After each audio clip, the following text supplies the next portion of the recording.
The cost of raising a child is skyrocketing in the US, and it's having far reaching impacts on a generation of Americans already straddled with student debt. It has affected people's family planning. If you want more than one child, I think daycare is often enough reason that people space their kids out 4 and 5 years apart just because it's really hard to do in this area. Olivia Terpstra, a single mother with a 2-month-old son in Virginia, said it was hard finding a daycare that somewhat fit within her budget.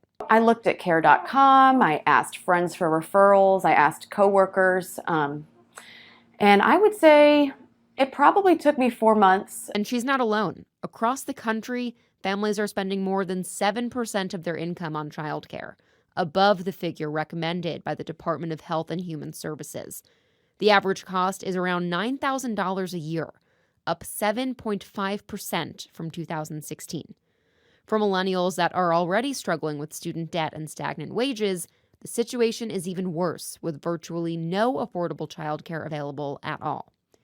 It's caught the attention of some lawmakers in Washington, including presidential candidate Elizabeth Warren, who proposes universal child care.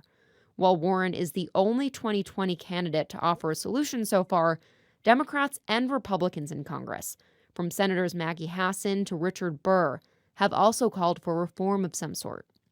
And the impact reaches far beyond family planning.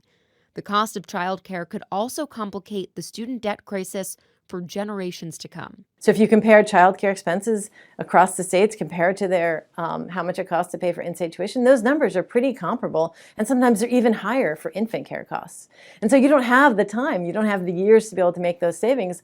And that's not all. With so many families feeling stretched thin, it's not uncommon for one of the parents of a 2-income household to stop working and stay at home with their kids instead. Oftentimes that is a woman that has to cut back her hours of work. And then you have less participation in the labor force. You have potentially lower growth in the economy.